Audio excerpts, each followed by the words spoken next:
It will be. There'll be a love triangle. Alison will have to get her own room.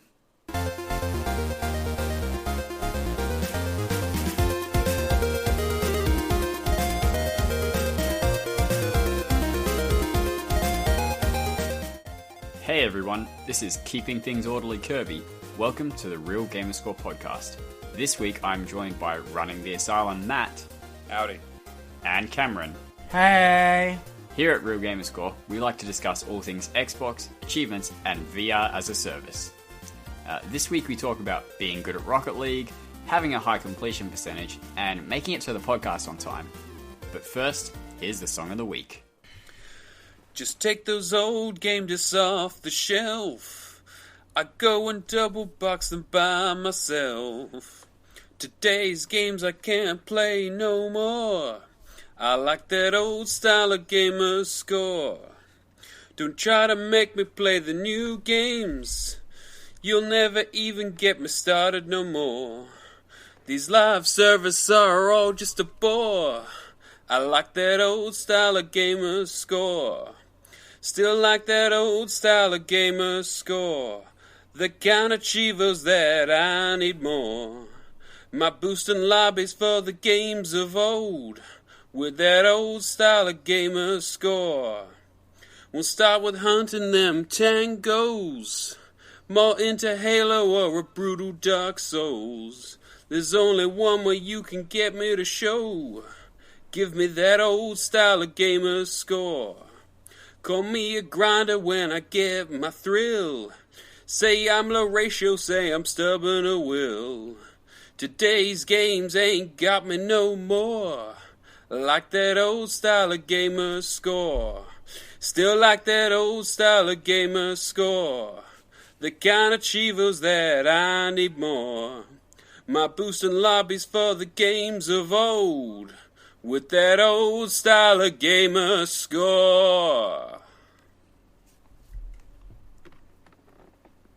Alright, I wasn't aware this was the entire song of the week. I was going to say, he's going to stop any second there. Yeah. And then it just kept going. Look. We clearly know the song, so he's going to stop right. Okay. Look, my last couple of efforts have been way too short and confusing for people, so I thought I'd just make it as obvious as possible and also just show off my amazing musical talents. Well, you did one of those things, so we're proud of you for that. Welcome, of course, to Matt, and who you obviously heard in the intro. Cameron, you're back. How you been? Yeah. Don't say awful. Yeah, okay, let's move on. Come on. No. Yeah. Let's just keep it going. Come on. No time for this. Alright, we did have, because we're even numbered this week, so we have a winner of our Song of the Week competition for the last two episodes. I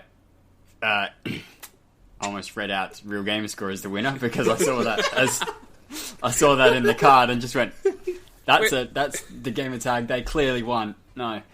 If you want to enter and you know what this week's song is, send your answer to the Real Gamerscore account on either Twitter or True Achievements. Cameron, check the Twitter if people DM you because that's why they're doing it, probably. I probably should have given you a heads up. I'm doing that now, so cool. We're set. Cool. As for the winner from the last fortnight, I drew it earlier, and if I remember, I'll definitely have the spinny noise here. 50-50 odds.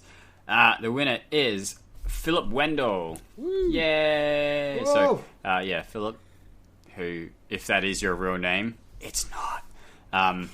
Just send me a message on Discord or Short Achievements and I'll get you sorted. And I definitely...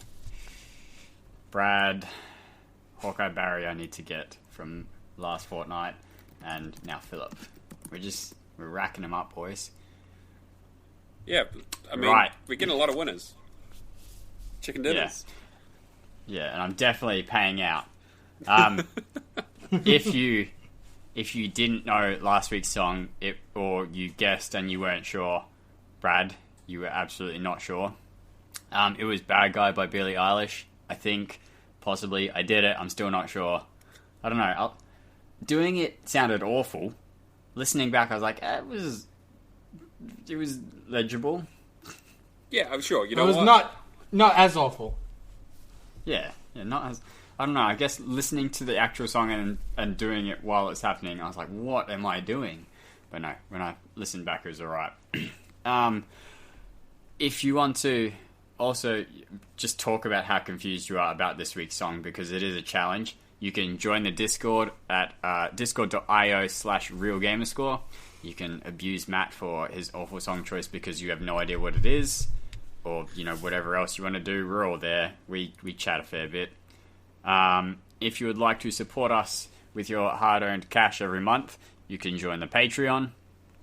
We did have a new patron, which I feel, I don't know, I'm a bit weird about it, but ZZ Urban Spaceman Tarragon is now a Patreon.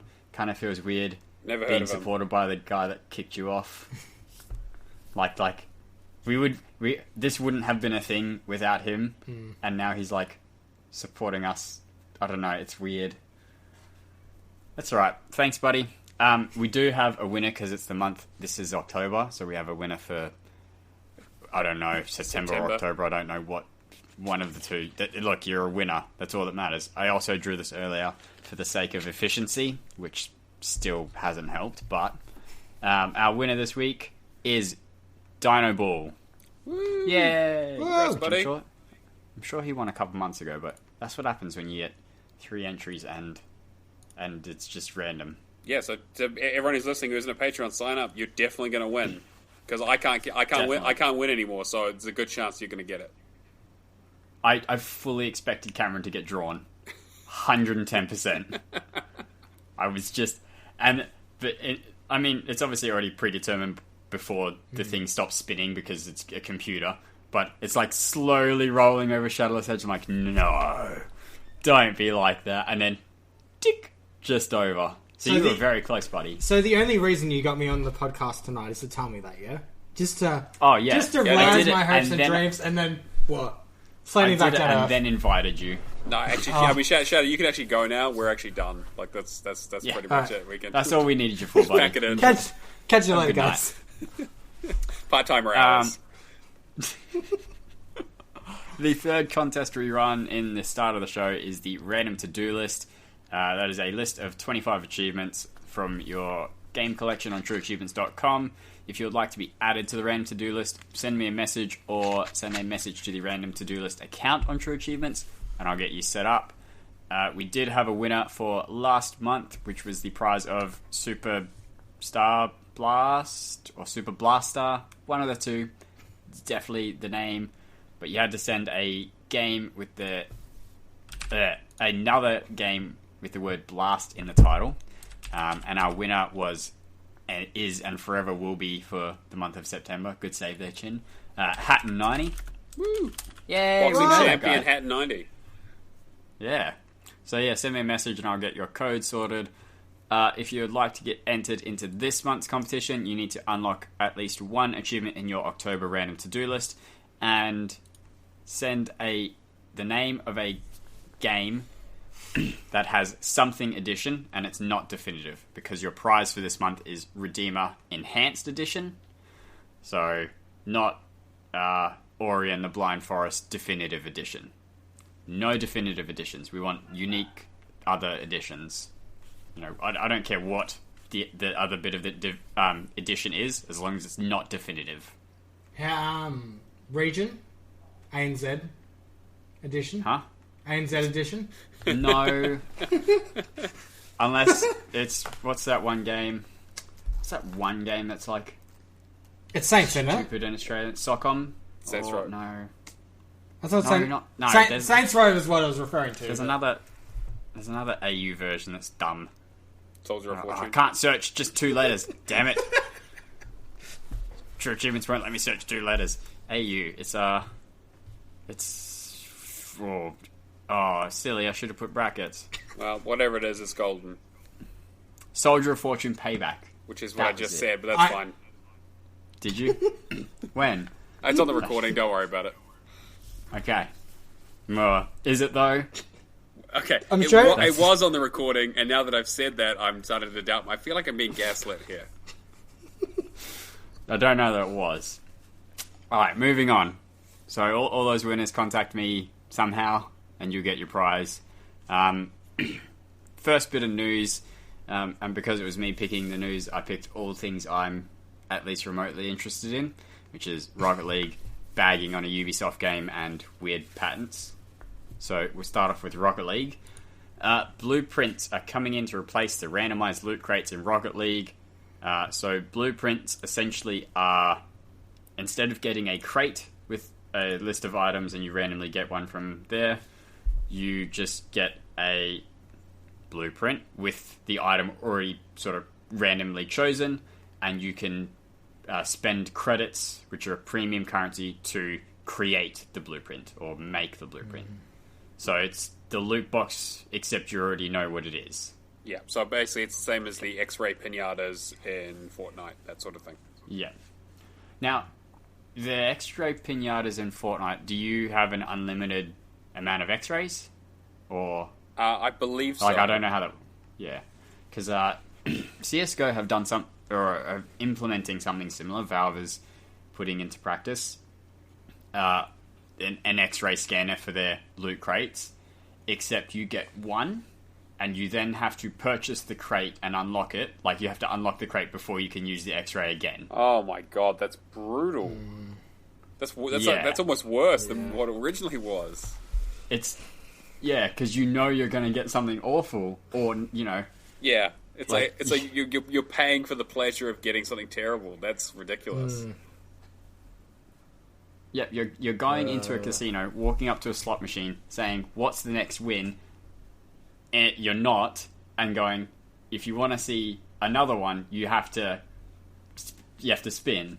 Yeah, your 50-cent spin or whatever, and yeah, get your no win. Ugh. They've added a horrifically compelling new element to the Skinner box. Yeah, and it's there to get around the loot boxes of gambling, randomized, like, if it's not randomized, therefore it's not gambling kind of ruling, but it's still, like, literally the bare minimum. Yeah, I don't even know if that counts as bare minimum, actually. It almost kind of sounds like they're taking the piss. Like, they're actually just like, oh yeah, you want to see what's in the box? Oh, guess what, buddy? You get to see what is in this box. Yeah. You want to see what's in that box? No, buy the first one. Then you can get it back. Spend your money. See what you're getting, and then you get it. Yeah, you don't want the crappy pistol? Looks like you're never getting that X-ray then, buddy. Like, it's... Yeah, I don't know. So, back to Rocket League. That the Blueprint update is going to come in December. Hopefully with more achievements. I wouldn't mind that. That'd be nice. I'm not terrible at the game now, so I could probably do some achievements. But yeah, when that update drops, any keys you have, because keys are what you currently use to unlock the crates, will be converted into credits. And the Battle Pass will then be purchasable with credits. I'm hoping it's still the same system where if you play enough of the Rocket League Pass, you will automatically get enough credits to buy the next season. Otherwise, it's going to be a little bit annoying unless there's other ways to earn the credits, like with daily logins, and it's a reasonable payout. But, you know, who knows? Anybody's guess. So, there will be one last crate coming in... or has come in, just now, on the 3rd of October. So that's the final sort of new crate brought in before the blueprints are rolled over in December completely. I mean, I think it's a good solution, but I don't think it's a perfect solution. Because it's still like, you still get one thing, and they tell you what you're going to get now, and you just open it, or you create it, or you don't. Whereas really it should just be, here's a list of things, you just spend whatever credits you have to get the thing that you want, rather than having to... I mean, obviously it's still a hook to get you to keep playing the game and keep getting the crates, or the blueprints. Yeah. What happened to the days of just, like, unlocking every skin in the game, like, not having to purchase them? Because you had to be good at the game, and Alex wouldn't have all the skins that way. Yeah, fair point. I mean, I wouldn't either, but I'd have more than Alex. Which is, I just want to clarify that it'd be skill-based in Rocket League and that I would have more than Alex. Whatever you take from that is your own sort of thinking, but I'm just saying, if it was skill-based, I would have more skins than Alex in Rocket League based on skill. I would have more. Okay, so what you're not saying that you're better than Alex at Rocket League, right? That's not for you to say. That's no. Okay, right. I would never make those bold claims. Right. Okay. I'm just saying, making sure. If to get the better skins was based on skill, I would definitely have more than Alex. Would skins. Would you have a lot more? Like twice as many? Would you say maybe 3 times as many? I think at least 50% more skins. Right. Okay. Yeah. Oh, that's fine. And they'd be shinier. Especially given that, if there was some kind of reward for time played to amount of skins unlocked, I have a lot less time played than... Oh! No, never mind. Wait. My screen's turned off. My screens went dark. And I didn't know what was going on. So Alex is like, hang on, what he heard that you were talking some absolute trash. I literally went... Because you both went quiet as well, obviously because the screen's turned off, I guess. Were you talking? Well, you were... I mean, Chen, you were also talking and doing a bit, so we figured that we wouldn't interrupt the bit by being like, hey, your screen's turned off, hey! Oh, dear. I think we should just move on. Yeah, literally, I guess because I didn't... Skype wasn't my active window, so it idled out. So I thought, oh, crap, my computer died. Well then, what a perfect way for the podcast. But no, we're fine. Moving on, though. Better than Alex is Ubisoft. Also that. Ghost Recon Breakpoint had a rough launch. Was that a launch? Very... Well, I mean, technically, if it leaves the ground, it's launched. Right, so this kind of where, the Challenger then. That's the Babel. I mean, the Challenger did a bit better than it. It nearly broke atmosphere. We had some hope, basically, is what you're saying. Yeah. I mean, this literally got about an inch off the ground and just imploded, which we don't even know how. We watched the rocket go up and then just, crush like a can of Coke deep into the ocean, Servers were real shaky at its launch, down for hours at some point. They've apparently fixed it, but I'm still hearing... people say that it's not the most stable of games. Aside from that, it's basically the same thing as all Ubisoft games now. It's basically just getting worse and worse. Yeah, it's your games as a service, do the same thing over and over again and play this for the rest of your life. I'm not really surprised that Ubisoft has done another game like this, but it's just kind of it must be selling well. That they must be doing well enough in sales that they're just status quo. We just maintain this, make it worse, but maintain it. Yeah, I mean, they got the guy from The Punisher, so they must be doing okay. Yeah, they can pay out all those licensing deals. The other little controversy it had was people in the Gold and Ultimate Editions, the Ultimate Edition being the second highest tier of the editions, obviously, because it's the Ultimate. Yep. Yeah. Got to play Breakpoint early. In doing so, they discovered microtransactions for buying skill points, upgrading weapons, getting crafting materials, stuff like that. That Ubisoft were like, whoa. Sorry, those weren't meant to be in the game yet. I'm sorry. I slipped and fell, and suddenly they were in the game, fully developed with graphics and purchasable places to put your credit card in. Yep. Whoa, those weren't for you. They're for all the players that have to play at launch and might want to catch up. Sorry, guys, you weren't meant to see that. Which is still... That's not better. That's actually probably worse. You know what? That's yeah. I mean, to be fair, the clue really was in the name, right? We really are at a break point for this kind of microtransaction stuff. The game doesn't work. It's filled to the brim with just massive cash grabs, and it's basically, from all accounts, an inferior version of the previous game. Yeah, it's I mean, a big bug I've heard of is if you die at some point, there's a 50-50 chance that the tagging system stops working. So, when you aim at an enemy for half a second, it'll tag them. So you see them against the environment because they look identical to the environment. That just stops and doesn't come back until they patch it, I guess. Oh, that's really helpful, especially when you have AI teammates that you need to point out and shoot things, right? Yeah, I don't know if there's teammates in this one. Having not played it, the footage I've seen seems to be mostly solo with the occasional teammate. I don't know if it's lots of teammate missions or there's just the occasional solo mission that I happen to see, but it seems to be mostly solo with the occasional AI teammates. But still, yeah, sort of not. And when you're stealthing, which is generally an accepted tactic in this game, one of many accepted tactics.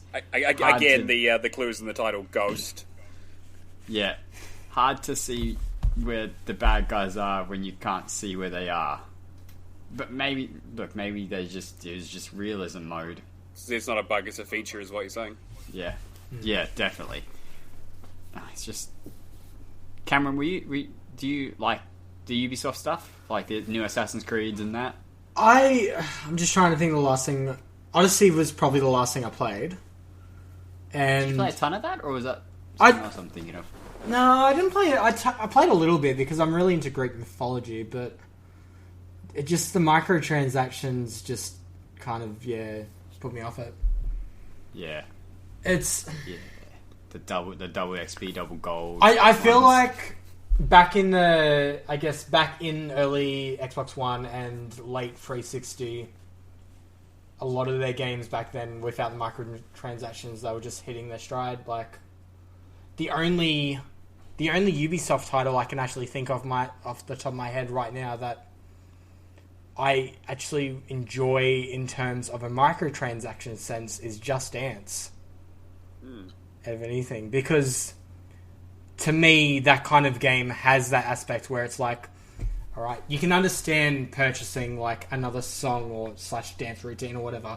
Right. I can't justify that spend in a game where I feel like I'm just getting cheapened. I'm basically getting a hollow shell of the game, and every aspect I want to add on is, alright, spend $20, spend whatever. Yeah, so Just Dance has a reasonably extensive set list before DLC comes in, doesn't it? It's not obviously 1,200 songs, but it's not 5 songs and then DLC thereafter. I think it's basically what's a good way to put it?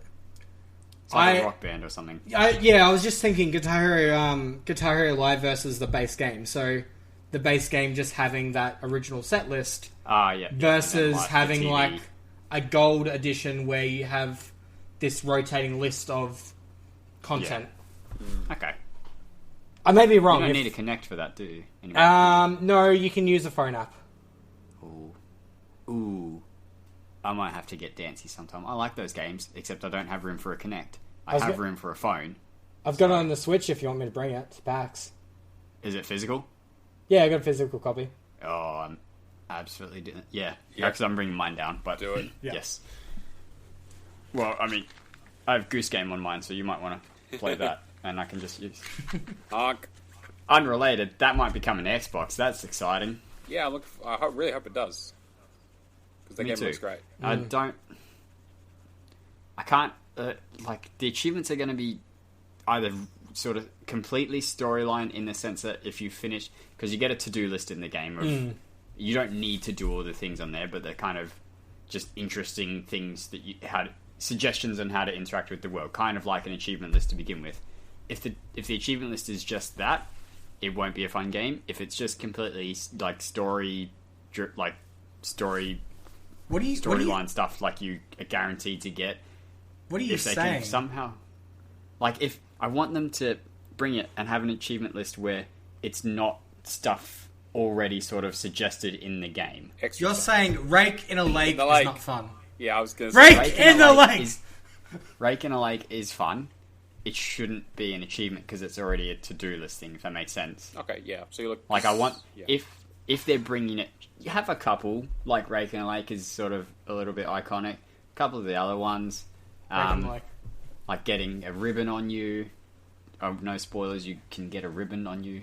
Scaring the kid. But like other things as well would be nice. Okay, and your usual. I guess if you wanted to add something to this game, then in terms of just like this is the bare mechanics of it, what would you add? Make a Gosling. But not what you're thinking. Somehow make Ryan Gosling. Oh, okay, yeah. As a, I don't know. No, just look. They come up with enough stupid things. They can come up with some more and have them be achievements. I'm just. You can have you do everything on the to-do list achievement. That's fine. But more. I just want more. You want more of the game. Do you want to unlock all achievements? Achievement? No. It depends. I feel like they would nail that and it would work. It would actually be the first. You would actually get it first. You press honk once, and it would just give you the achievement. Like the adventure powers. Yeah, exactly. It was broken. Like, well, you know what? Everyone can get. I don't care anymore. Just like unlock one achievement. Unlock all achievements. Yeah. Wait, what? And then you're like waiting for the rest of the pops. You're like, oh come on, like, no, God it's damn just that one. All right. I guess Yeah. I should play through this great game. Still haven't gone good. back. It is a good game. Who is it that does it? Behemoth or something? Not Behemoth, because that's Castle Crashers. Mighty something. Because they have another game out on PlayStation that was at PAX last year and was quite fun. It was like Never Give Up or Don't Give Up or something. Oh, okay, Massive Monster is the developer. Massive Monster, that's it. Because I can see that. Basically, you're like, oh hey, Behemoth. Oh wait, no, that's not Behemoth. It's not Behemoth. It's Castle Crashers. That's no, I know. But no, they've Don't Give Up, which is shush. It's like a Super Meat Boy esque, like platformer that someone who's not on the podcast couldn't beat in the 4 minutes. The specific level, someone else on the podcast did. Now, I'm not saying that person that did is better than the other person, but they're definitely not worse. Okay, right. Just moving. Oh, yeah. Screens are fine, so we don't have to worry about that. We're glad. Microsoft patents VR mat and motion controller, possibly for Xbox. Yeah, see, It's not confirmed for Xbox. Yeah, I don't really know how I feel about being patented without my approval, but that's fine. I mean, like a virtual reality me is a little bit weird. I don't know how they got the scanning in, but all right, okay.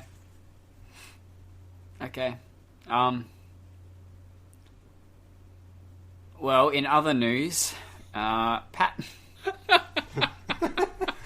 just move right past that. you're going to give it the exact amount of attention it deserves.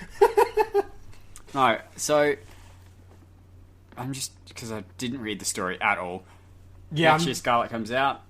trying Do we think just as a start? Do we think they'll finally go? Yes, we can do VR with Scarlet. Not a chance. Yeah, not a chance. No way. I see this just being bundled and being like, oh wait, like the Kinect version of the Scarlet. Yeah, maybe. I mean, just the little terrible diagram I can see here. Those look like Oculus controllers. Yeah, exactly. I mean, like they have that ring, that open ring that just looks like an Oculus controller. I suspect it's probably more to do with their mixed reality headsets or something that they're probably doing for PC. Yeah, and I don't know that this is like a commercial patent either. Like in the sense that it's something they would sell.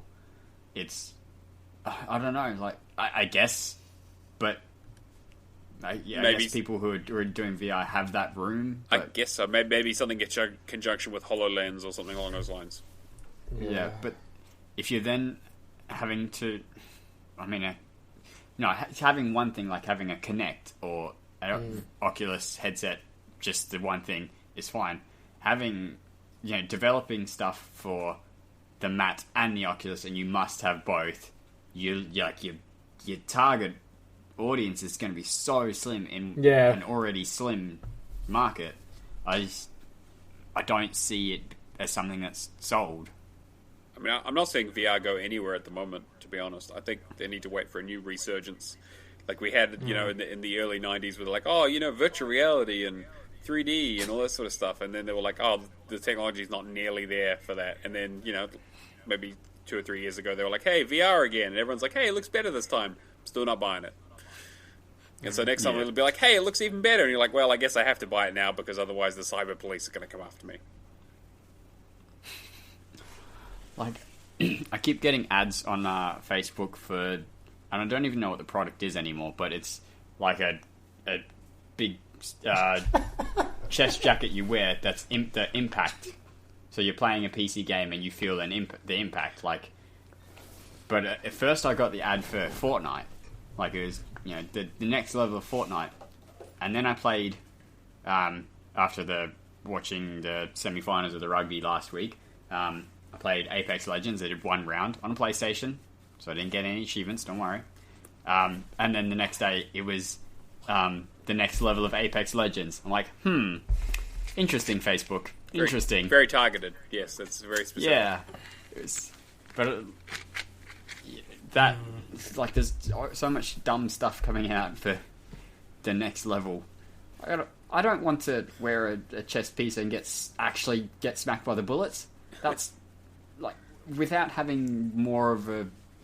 if that's it, that's terrible. That's just me having a thing that punches me every so often. I've got a girlfriend. I can just ask her. The next level in Doki Doki Literature Club. That's such a small audience for that joke. Oh my god, Matt. You feel the heartbreak. The amount of listeners who will laugh at that is smaller than the amount of people who will buy this VR mat. Fair point. Actually, you know what? I like to think that I sit right in the middle of those Venn diagrams. That was as a VR mat, I make a lot of great jokes. Okay. Okay. Cronus, that was for you. That one joke was for you, buddy. I don't know if it was me who convinced him to play it, but he definitely played it. It was definitely worth it. Yeah, I just look. It's a pattern. I don't see it ever being used on the Xbox either. We as a community, the Xbox people who play Xbox, the Xbox people who play Xbox. I mean, that is technically correct, which is the best kind of correct. Yep. Have clearly shown that they're not really hanging out for VR. Yeah. I mean, they're not.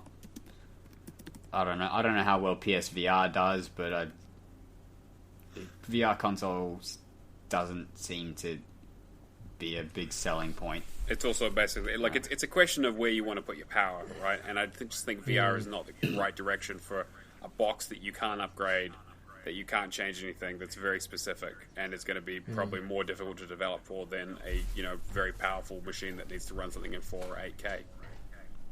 Yeah. And at theoretically a stable 60, hopefully. I mean, for VR you need stable 120 really.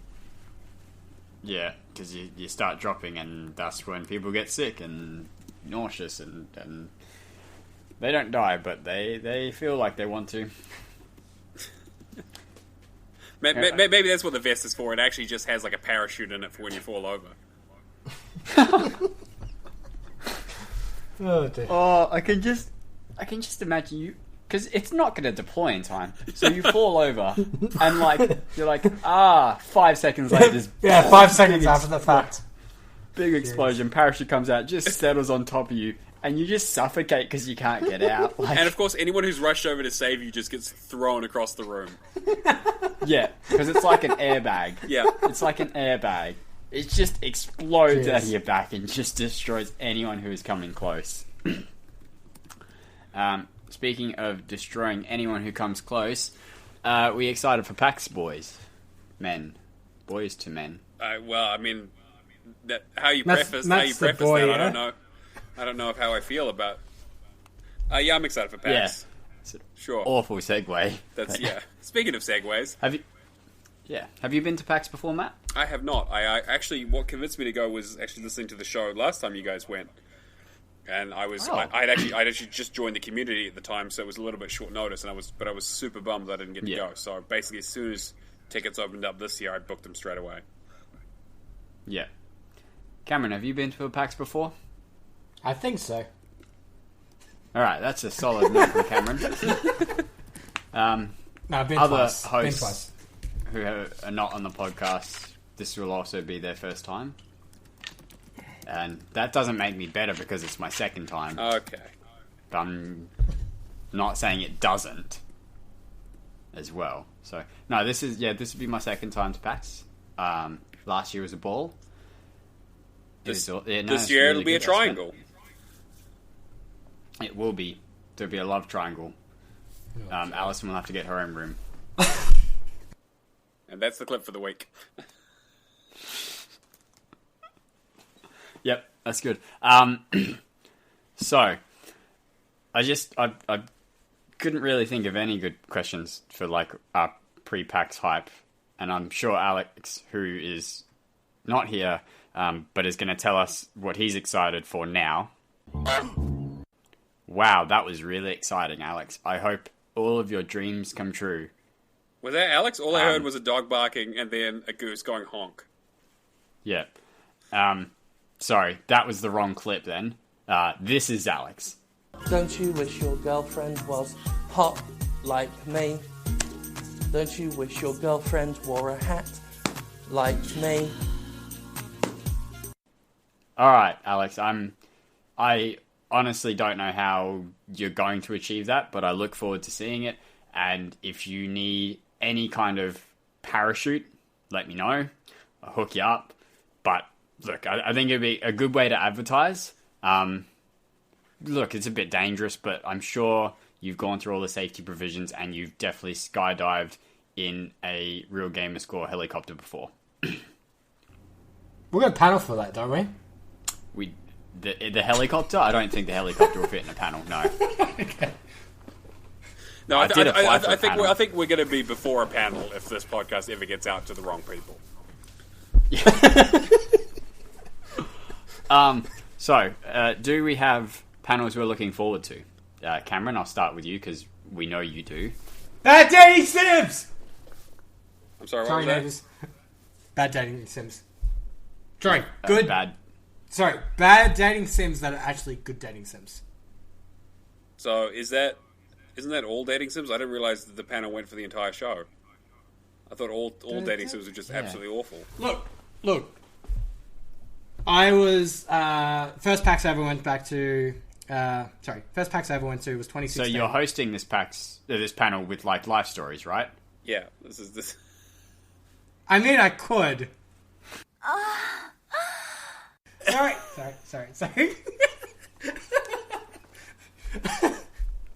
Oh boy. Okay. Yeah. So no, it's honestly the first time I went. It was just a small panel with say 20 people, and then they just pulled people out and just did voices for John Cena in a dating sim. Oh, yeah. And it was just beautiful. It was one of the best moments of my life. I cried a little. Do you remember what ending you got? Not you specifically. No, I honestly, it was that long ago. I just remember leaving with tears of joy. So, I mean... As you should with any interaction with John Cena. I mean, assuming you can find him. But saying that, last year we went to the bad. I heard he was at the panel. Oh, he was there? No one could see him? Oh, no, there's plenty of variations of him. Yeah, no, I went last year and we did honestly, the panel has blown up heaps. There was, I'm trying to think, what's the second biggest, panel there? One of the bottom, Real Gamerscore panel 2020. you know, Yeah. I'm trying to think of like what theater it was. It was like the second biggest theater. So none of the ones up the top floor would like one of the Yeah, downstairs theaters. Yeah, I think that was the second most popular panel at the time. EB Live Theater or Yeah, whatever something they're like that. called. Yeah. But we played basically a drawing sim, and it got to the point of, all right, let's draw the wackiest thing we can. We're gonna draw our dream date as a fridge with a knife, and of course, this descended into us getting the bad ending, which is us getting stabbed with a fridge with a knife with a knife. So the knife had a knife as well. When the knife had a knife. So just it's a stuff Swiss like Army that. knife fridge. Isn't that just a fridge with two knives? No, it had a knife with a knife. Okay, yeah. The knife had a knife. It always makes knife so had much a more knife. sense when you say it more times. Like the more you say it, the clearer the picture becomes. Now, hold up. You went to a panel where they were thinking of the wackiest thing, and no one drew Cthulhu. Well, they probably did, but you never saw those panelists ever again. I was going to say, if I had a video of it, honestly, I highly recommend it, this one. Out of all the panels I go to, after the first year, I'm just like, yeah, we're going to have to go again. Might see if I can see that one. Like, honestly, it's one of those things you just need to have a few drinks and then just head there and just, enjoy yourself. Vamp. I'm looking at Army of Tentacles, not a Cthulhu dating sim. That's the title. Are there any other ones you want to see, Shadow? I honestly haven't had time to go through the list. I'm pretty sure I had some set aside, just like the indie showcase. Yep, that looks good. Keep Eating and Nobody Explodes. Sounds like a good one. Oh, I feel bad for I everybody. saw that. I wasn't 100% sure of what that is. So basically, keep talking, nobody explodes, but they got to do it with a mouthful of food. Of something So really just- disgusting. Yeah. From chewy to dry to downright disgusting is So- what it reads as. Probably some gamer fuel. Just what Gamer Girl Water. Oh, no, they don't want them to explode. Oh, yeah. Okay. But and then the other thing was like just stuff like how to stream to save the planet, just stuff that it's just interesting. I saw that as well. I think I can't remember if I put a little because I tagged literally everything that I'm interested in, and then we'll decide on the spot whether I feel like going to it. Yep, same here. It's like, can I be bothered walking across the exhibition to get to this? Yeah, that's pretty much it. Yeah, no. Yeah. I think I've said it in the Discord, but generally Saturday's your better panel day purely because it's so busy on the show floor that I mean, for me, it's a little stifling. I'm not massively good with really big crowds, especially when I'm trying to do things. Like, if I'm just walking around, I don't really care, but trying to see anything, I kind of like... I take a step back when it's that busy. Mm-hmm. So Friday and Sunday's better show floor for me. Or maybe at the tabletop area. But, panels is Saturday for me. Matt, did you see anything like that? If you had to definitely only see one panel, this was the one you were going to go to? I think I was probably going to go to the Games in Moral Panic, Why Are We Here Again, on Friday. So, I mean, unfortunately, I'm probably not going to be able to make it to Sunday because we have to fly out back home a little early. So I'm trying to get all my paneling in on the Friday and Saturday. But I just... The Games of Moral Panic, Why We're Here Again, it's the kind of cathartic thing that I just love to complain about on the podcast and in person. So it's just the kind of... Just get my jimmies rustled occasionally. You'll be walking into an echo chamber. Exactly, it's perfect. There's going to be so much righteous indignation in that room. It's going to be fantastic. And then to cheat, I'm also going to probably try and get into the objection Phoenix Wright according to real lawyers, because it's just going to be absolutely ridiculous. That's going to be great. And then I think maybe the only other one was something about BioWare and love triangles or something. I don't know. Allison has basically said, hey, this one's cute, and basically it's like a waifu fight. for best love interest from a BioWare game, and so I've been told that apparently I have to go to that one. Okay. Yep. So you may need to save me from that one. We'll see. Yeah, well, I'll figure something out. As for myself, I highlighted two. Too much isn't enough. Reviewing the tech of Black Mirror. I do enjoy the shows, and even though it's not going to be like a proper review, just a half-assed sort of joking about whether the consequences are worth the benefits and stuff like that. That'll be interesting, and as a joke, and also not as a joke because it's kind of interesting, a career in games and disappointing your ethnic parents. Because that's a great title, of course. Yeah, and two, it's always nice to have all the information possible, just in case. just in case. I may never hit it pursue a career in games, but you never know. If I have to disappoint them, I have to disappoint them, and I need to do it the best way possible. We'll start slowly by sending them a clip of the show, and then we'll just go from there. Just the clip. Yep, just that first 10 seconds, and then say, that's our podcast in a nutshell, so are you proud of me, Dad? You gonna say you love me for once? Okay. I'll just go back home then. Alright. It's got real sad for me real quick. This is where you put the clip in, yeah? And the only response is just a belt slapping. Anyway.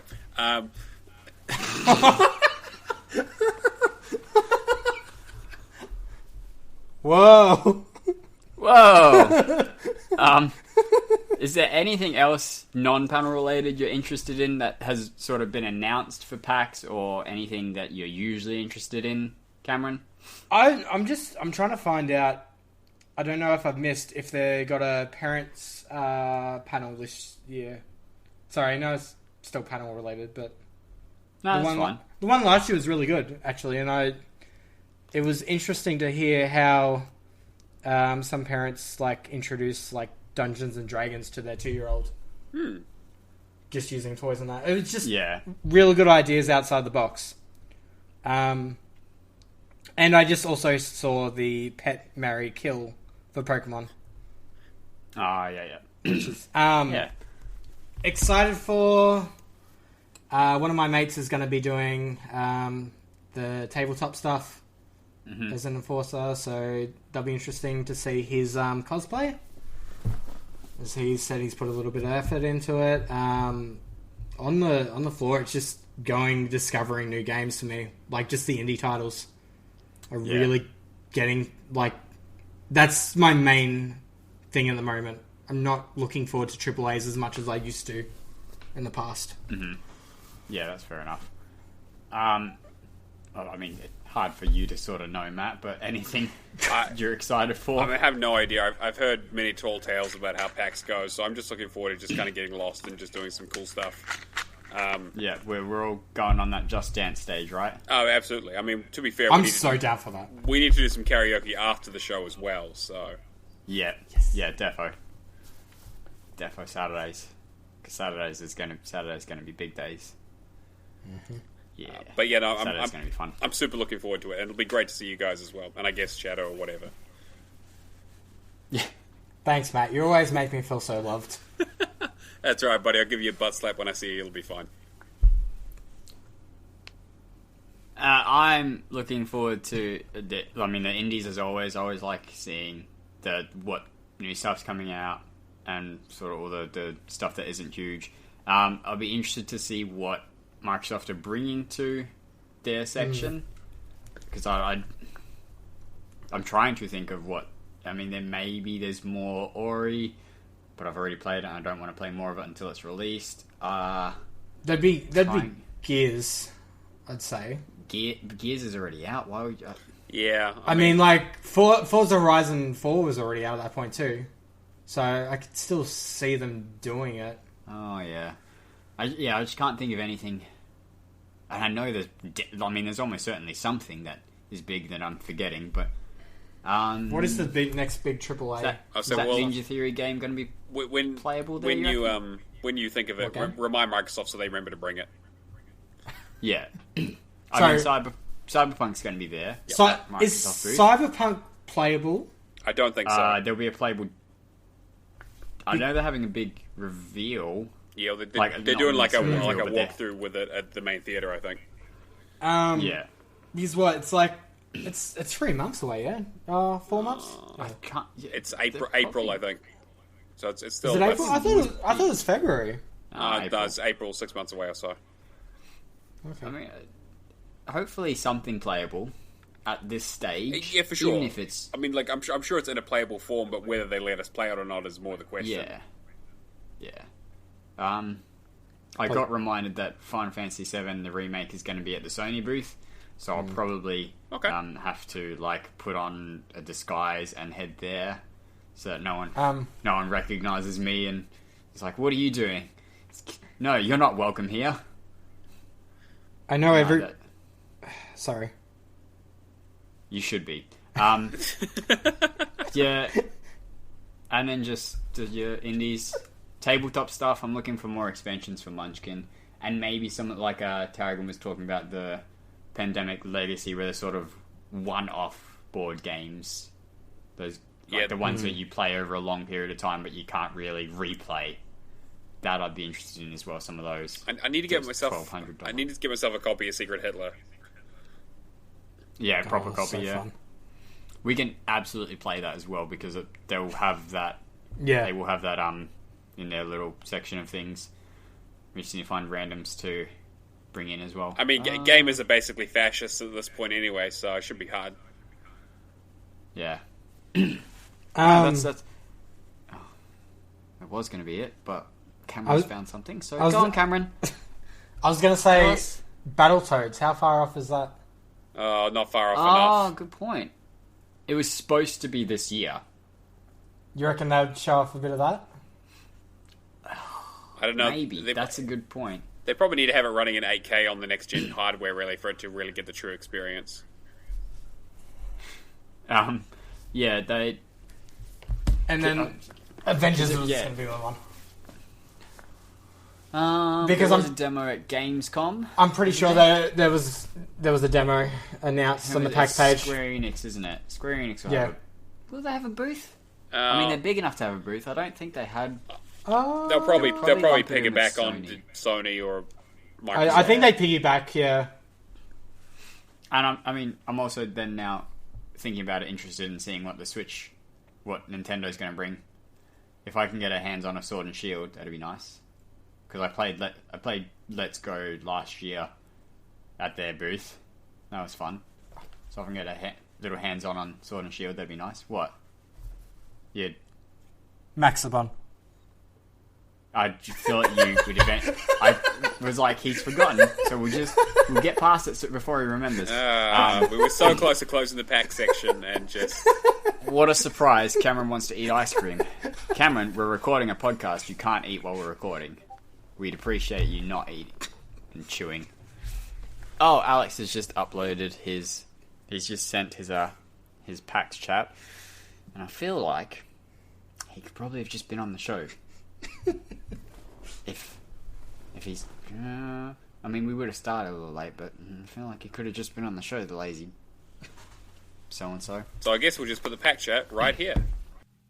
All right, everyone, it's Professor Pluto here. I'm just going to run you through a few things that I'm excited about for PAX this weekend. I've got my trusty PAX app here with my schedule all added in, so that's very helpful. You can still get that on the Google Play Store if you are attending. So we'll go through day by day. On Friday, there are 2 Rocket League tournaments, and Kirby and I are probably going to enter at least one of them. So that's in the morning and the afternoon. There's a panel showing in one of the theatres called Games and Moral Panic, Why Are We Here Again? So they're talking a lot about why video games are necessarily blamed for all the evils in the world, especially if you're Donald Trump. That's got someone on there on that panel that I actually really like. Her name is Ella Logren. I saw her for the first time at PAX last year. She was talking about... she was on a mental health panel last year, actually, where she was talking about making a game about anorexia. So she's a pretty interesting person. I think I followed her on Twitter, and she's always up to something. But she's a pretty cool chick. There's another panel in the afternoon called Gamifying Government, the second sitting. So I'm interested to see what the Australian government is kind of looking at in terms of video games. Obviously, we've talked a lot on the podcast about where government's involvement is going to lie, especially in terms of microtransactions. So we've learned in recent times, particularly the Australian government is taking a look into microtransactions, similar to the way that UK has, and I think Belgium and Netherlands have. So it'll be interesting to see, if we can get any kind of what's the word I'm looking for? Any kind of foreshadowing for what they're trying to do. There's a trivia night with Bethesda. I'm not sure if I'm going to go to that one, but it's on the list in case I'm not doing anything there. The best and worst games in history. Aliens, Colonial Marines. Again, that one I'm not super sold on.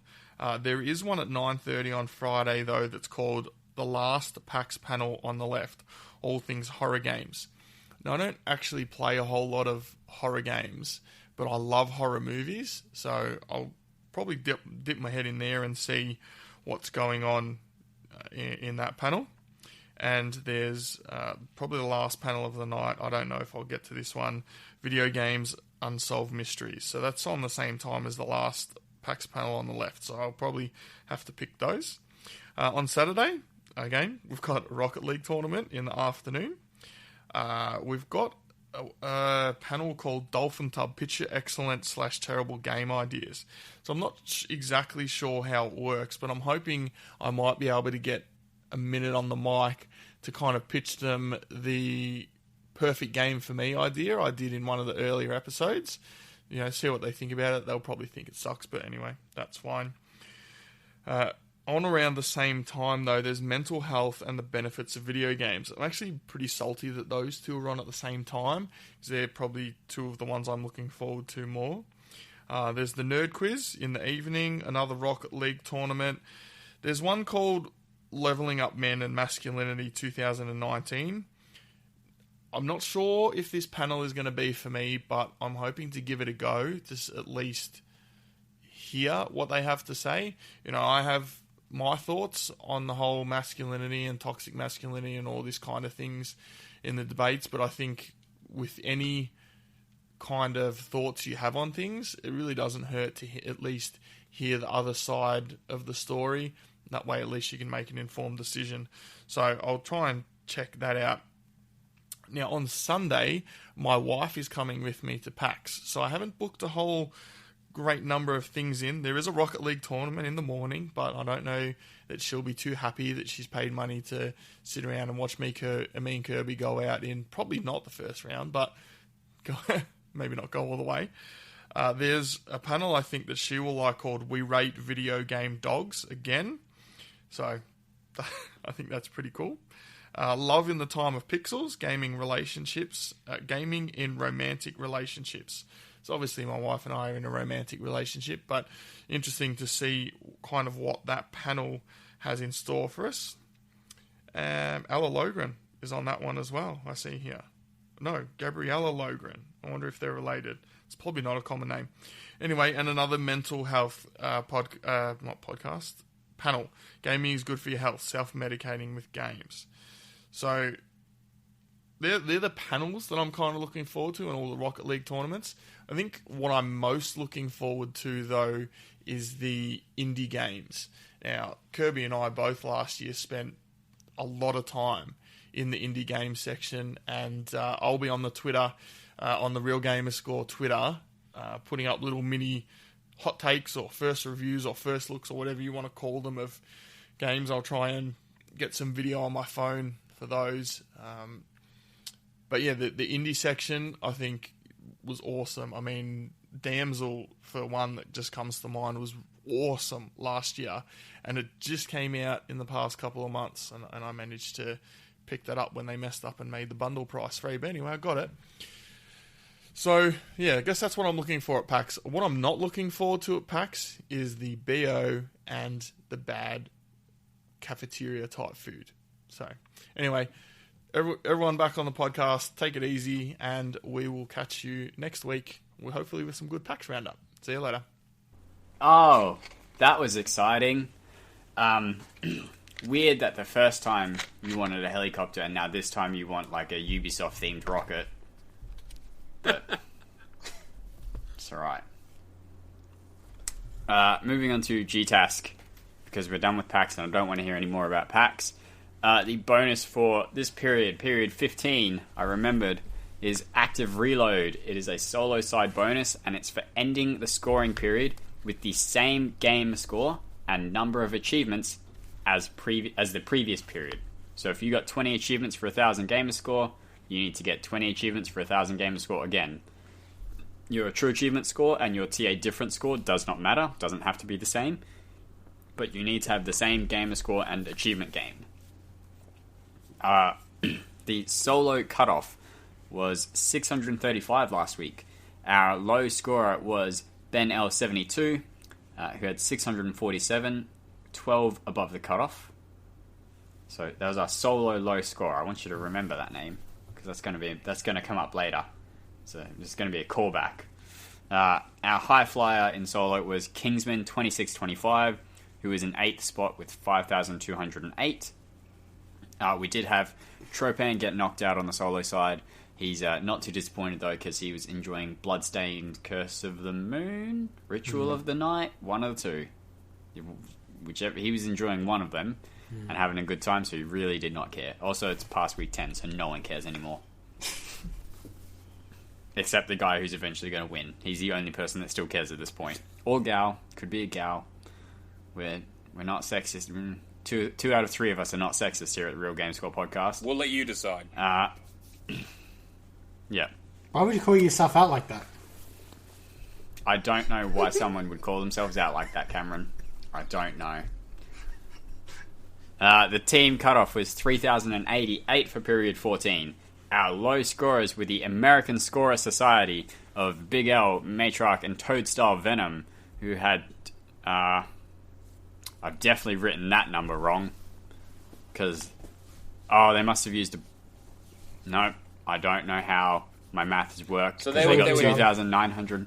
So they were 236 above, so just work out the math yourself, buddy. 3,324. There you go. How did I get 2,943? I don't know. Whatever. Yeah. Just I'm guessing I just had my fingers in the wrong spots on the keyboard when I was writing blind. Our high team was the Unbearable Lightness of Backlog Definitive Edition. That would not count for the random to-do list game. Just throwing that out there.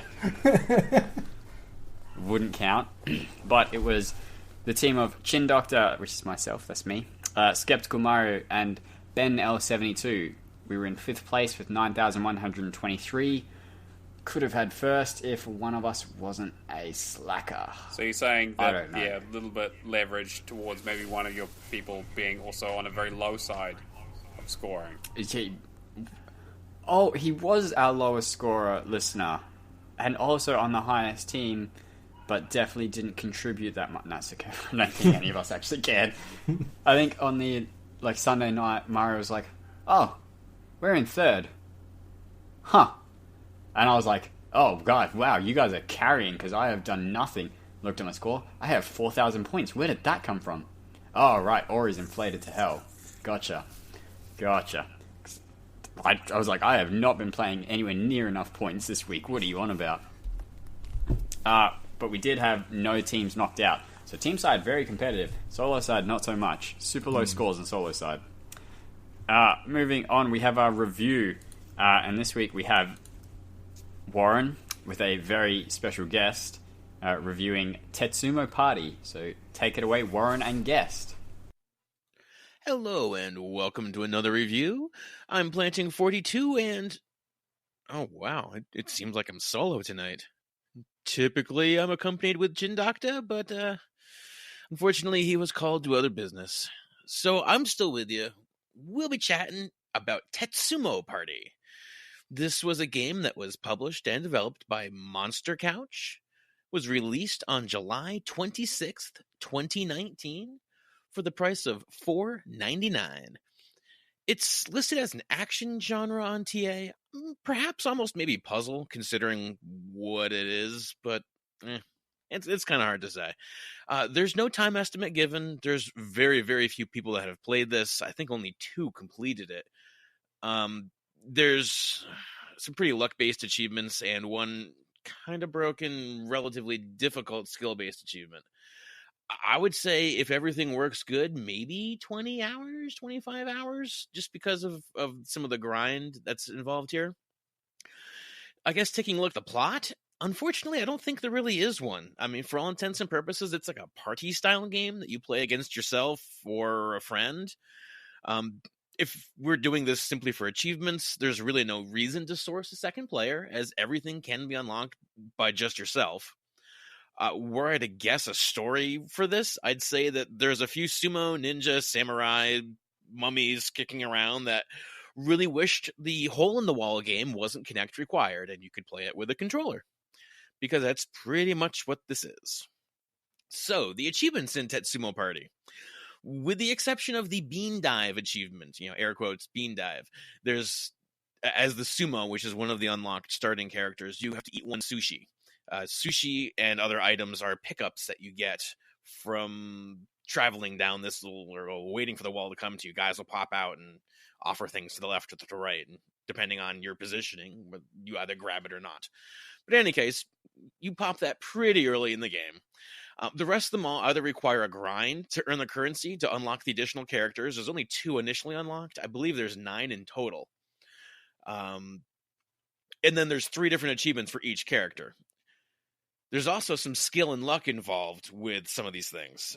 For instance, the one that's kind of buggy broken is, I believe, for the mummy, and it is to pass 50 walls. It doesn't say in one game, so one would expect it to unlock after simply passing through 50 walls. It does not, though. People are reporting it only unlocks after you do them in one game. And since this game gets faster and faster as you progress through them, it's gonna be a real challenge. That's probably gonna be the most difficult achievement in the game, and I don't think it was intended as that. The other ones that are pretty rough are I can't remember which character has it, but there's one that wants you to use a certain number of clocks in a game. I think it's 3 times. The problem with that is that most of the items, to use them, you have to actually pick it up twice, and it actually activates on the second pickup. So that means you need to get 6 clocks. So since it's not the only pickup you're randomly given, and you can't always get all the pickups because you have to position yourself to go through the walls that are coming at you, it's going to be a difficult achievement. The achievement tracker doesn't work, like as in if you go to your achievements with the guide button and look through the achievement list, none of them actually track.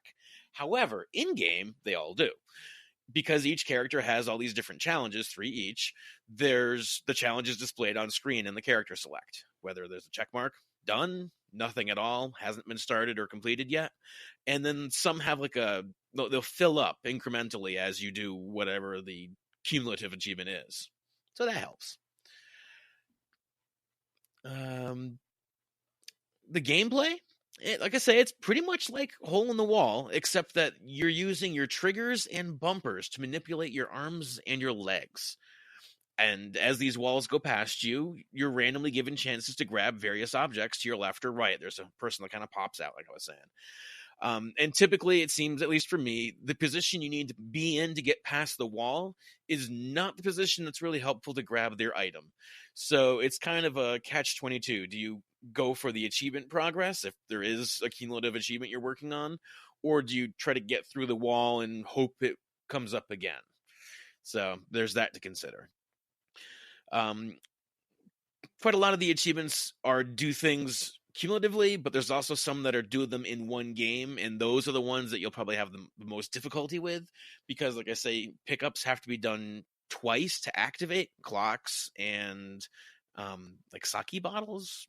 I'm not entirely sure what they were, truth be told. Thankfully, the picking up sushi is just a one-time deal. You grab it, it's literally like a square with some pinkish in the middle.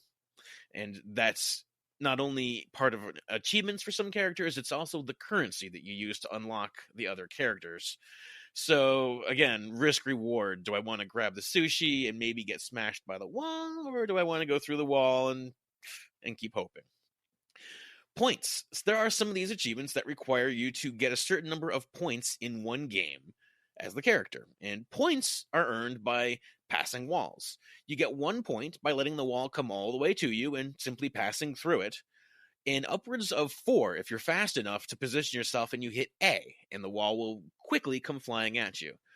You might be able to hit A and quickly position yourself, but I mentally cannot keep track of the way that it cycles through all the different limbs. So your mileage may vary. Again, this is probably not an incredibly simple game. The TA ratio on this is a lot lower than it probably should be, given by how few people have played it. Were this a higher played game, it would probably be more in like the 3 or 4 ratio range, easily. Just because of some of the grindy and ability-based achievements here. Graphically, it is nothing special to look at. It kind of reminds me almost of like a cardboard cutout stuff that's just layered on each other. It's nothing amazing, but thankfully it's not distracting either. So nothing really bad for you there. The sound effects that accompany it are, again, nothing special. So I guess to give a verdict to Tetsumo Party, it's not a simple completion by any means. It's kind of fun, kind of addicting. One of those things that when you start getting into a groove, keep at it, because that's what you need to do. You need to kind of have a desire to play this. It loses its charm kind of quickly. So yeah, if you're cool for playing a game that's kind of best done in small sittings, or you just want to have a chuckle with some friends trying to make through these walls, for $4.99, it's not a bad deal. Otherwise, this might be a hard pass just because of the difficulty and skill involved in some of the achievements. Well, back to you guys. All right, thanks, Warren, and super secret guest he was surprisingly quiet. So I don't know. You may have not noticed the guest, but if you did, good for you. You were listening out well. Speaking of guests, Cameron, what have you been playing this week? Oh, nothing. Okay. Yeah, it's pretty much nothing. Look, the last month I've just been flat out busy with busy things. And busy things do tend to keep you busy. Of all of the things, busy things are what keeps me the most busy. Look, I signed up for what I thought was FIFA, but they're telling me it's indoor soccer. Oh, so you actually have to go? I actually have to go. No, it's been fun. I like indoor soccer. Indoor soccer's fun. Good. Yeah. I got pelted full strength in the face with a soccer ball last night. That wasn't fun, but everything else was. So, okay. Indoor soccer, what's the side walls? What are they? Just nets. Rope? Net? Just net? Just big net, yeah. Okay. Can't hit the roof? Can't hit the roof. If it hits the roof, free kick. Yeah. Can you enter the semicircle or not? With the you can't enter the semicircle. You have to shoot from outside it. If the ball's in, can you kick it? If the ball, or is it goalie's ball? A little bit of leeway, but I mean, you're not supposed to. Not supposed to in official rules. Just because they're many different variants. I was just figuring out which one you had. And if you're a goalie, you can't throw it overarm from back. You only do underarm. Oh, okay. If you're a goalie, you can't use your hands. No, you can do underarm, but you can't do overarm. It's simple. Yeah, that's just... How big... The field's reasonably big, or is it tiny? No. Because I could see that being a important rule if the field is small. If it's reasonably big, that's just a dumb rule. I don't know. You can reach out and high-five the other goalie, so it's yeah, pretty much. It's small, but it's not that small. No. Five-a-side, How many on five-a-side? Okay, alright. There's your clip for the week. Yeah, No, but, I mean, this All of them are the clips for the week. Just one after the other. Just pick one, guy. No context. Just... No gaps in between either. Just one, boom, boom, boom. 7 clips. It's small, but it's not that small. There's 5 aside. Play with your balls. Alright. But anyway, look, I haven't really been playing Xbox as much as I usually do. That's okay. But, I mean, I saw some guy called Neomaster sent out a thing in the Real Gamerscore podcast Discord server asking for some help for Resident Evil 5, and I looked and went...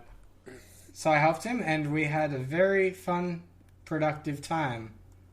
I mean, it was productive. I wouldn't go as far as to say fun, but that's fine. Yeah, no, it was tedious. It was tedious as all hell. Half an hour in, I was like, what have you done? This is the game you want to come back to? Yeah, exactly. I know, right? I haven't played it in a long time, but I had it on my tag, and it keeps showing up on random to-do lists. So I figured, well, it's going out of Game Pass. I should probably try and get someone to help me with it before they stop playing it. Wait, Matt, and you were look lucky at your contestant list? number 1. I know, right? I look at it. I don't necessarily do anything with it, but I look at it. It's the same way I look at my calorie counter or my bank account. Yeah. I'm always like, I acknowledge the info, but it doesn't affect my behavior in the slightest. It's a soft suggestion. Yes, exactly. Yeah, so we did Resident Evil. We appreciated the pops, and that was pretty much it. Probably go back and do some more later. Saying that, while Matt went and had dinner, I downloaded One Night Stand. Sorry, I participated in a One Night Stand. I felt dirty. Well, at least the second half of it. Look, for a Ratalaka game, I was not... Sorry, when I downloaded this, I did not realize it was a Ratalaka game. And it's... What's the right word? I don't know, Game? It's a game, like, I don't know, a lot of people will just look at this and be like, oh, yeah, it's just this. Whereas in, I don't know, like, lately, I've had questions about, that kind of stuff. One night stands. One night stand. I mean, I went through a stage of the last few weeks of just recently getting into a new relationship. So, yeah, I thought this was... So you're wondering how viable that option was while in a relationship? Look, Test it out. I thought this was an interesting game, and I mean, look, it lets you explore many opportunities that you might want to not pursue in real life, like trying on women's underwear. Look, we don't judge Shadow. I mean, we do, but we don't. We judge silently. I don't know if I got that far. It's, I mean, it is all recorded, and we do really like the sounds of our own voices. But, yes, let's go with that. I mean, look, this... I mean, just going for that one, getting the frilly underwear achievement, I'm trying to think what it's called now. But, far out, I was laughing for a good... It 5 does minutes. look really funny. Yeah. I've been looking. I will actually probably pick that up at some stage because I've heard some hilarious things about it. And it's good to see. It's good to see Ratalaka branching out and doing some other weird stuff. And it's one of those games too where you don't have to follow a guide in any particular order. You could easily just go, all right, I'm going to just try a few options. I'm just going to go crazy for a bit, and then just do the cleanup just based off solo achievements. Sounds good. But yeah, saying that, I got 710 game score, which is sadly my highest in the last, I think, any of the weeks in the last month. Oh, it's good. Sometimes you do need to get off that horse, and some days you just got to get back on that horse. Or in that bed. Nay. Speaking of the one night stand that Cameron and I had played, I also nudge nudge wink wink had a one night stand game from Ratalaka. That's the Ratalaka of the week from last week. What Cameron failed to mention was that it's purely the aftermath of the one night stand.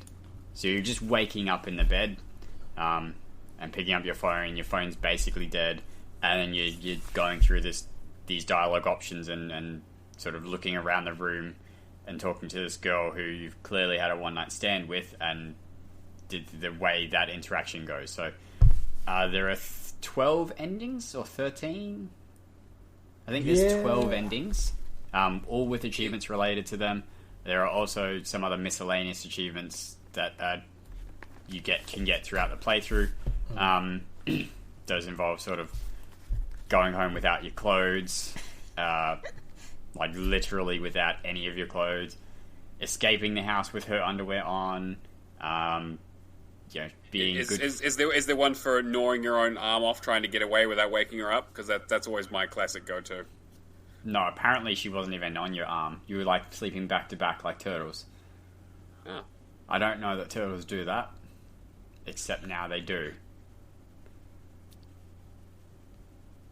How else would turtles sleep? With their eyes closed, probably, Chin. Naturally. No, but with a guide, it's about 40 minutes to an hour. There are video guides out there. Again, it's so much. It'd be so much quicker with a text guide of just which dialogue options to pick. There's text guides. There is. Good. I think there's a Steam one. I'm pretty sure that I was using. I played it slightly before release, so it was there obviously weren't many guides out. So I had to use a trophy platinum guide, which was, it was fine, but again, it was video, and I just feel like it's a visual novel, essentially, so I feel like those would just be better with just text guides. Just say, pick this dialogue, when this happens, you need to select these items, or whatever, Cameron's remembered, or has looked up the underwear achievement. What's it called, Cameron? I typed into Google... One night stand, walkthrough, and you got like some pickup artist website. Yeah, Black Pill. Guide for a game. Okay. This is the one I want. That's what you wanted. No. Your browser history is not ruined forever, but that's the one. There's a Steam guide. Okay. I probably should have looked at it. I don't know if it's been out on Steam before. Probably, but silly me. Anyway, the game's relatively good. It's relatively quick. The art style is a little bit weird. But whatever. It's okay. Some of the options that you go through are quite interesting, but it is what it is. It's very obviously in the title of what you're doing. It's not trying to hide anything or pull any punches. Alright game. Next up, The Adventures of Elena Temple, which is apparently a game released on like the Commodore 64 or something, or was supposed to be released on the Commodore 64 and didn't, and is now released on the Xbox. There's some exploits found to unlock some achievements very quick by doing the Super Mario Brothers skip, where you jump above the level and just run to the outside and finish. So there was, for both of the temples, there is a skip. The second temple is a lot more difficult because you have to do a lot more wall jumps, because there is the first wall is 2 screens high, so you have to sort of jump back and forth really quick, and you don't always spring off the wall, but I just turboed my jump button and then flicked the left stick back and forth and just like up and down trying to get this, and eventually got it. So it got me, in the original temple, 5 achievements for completing it with less than 20 deaths, less than 20 kills, under 40 minutes. I think there was some other one as well, but they also make progress towards the hardest achievement, which is Bling Bling, which is for essentially getting a diamond on the final score table. That's cumulative, so diamonds is for like time, play, deaths and stuff. So I now have a diamond on that score table, so I just need to do the other components for that achievement, and so that they don't all have to be in one run. So I just basically have to play the game and do like 100% run in the game. So relatively easy, but bought it and jumped on it while the exploit was available, because the dev was thinking about patching it. I'm not sure whether they will now, because they saw a spike in sales of basically their second biggest day, aside from launch, of a whole 44 purchases. I think it's like a $7 game. So that's... I mean, I don't imagine it took a lot to make, but that's not many sales that they've gone then. If 44 is like the second biggest amount, just in general, since launch. Yeah, not great numbers, unfortunately. Yeah. Indie numbers, you'd be right. I also played today Slabwell. Well, I played it yesterday and today. It's essentially a puzzle game where you get from point A and you need to basically walk on every tile and cover all the tiles. So it's a puzzle in that sense. There is a exploit found, again, more exploits, and that's the only reason I purchased it, to skip levels, so that you can skip to the levels you need to complete for the achievements, which are 10, 25, 40, 55, and 70. And then you unlock another world after you beat level 70. You need to do level 25 in that world, and level 60 in the multiplayer. There's some miscellaneous stuff along the way. It's broken in the sense that sometimes achievements won't pop, and if they don't, you need to wipe your save and start over. Oh my god. You can still skip the levels, but it's just still terrible. You can't hit the guide button at any time, otherwise the game will not be responsive when you return. So you can't check what achievements you're missing without having to quit the game and start it back up. It's a really buggy mess. If it got patched so that the achievements worked fine, the game would be like a 2 out of 10 at best. It's still not a great game. It's relatively a lot simpler now that you can skip most of the levels, but it's still a pretty awful game.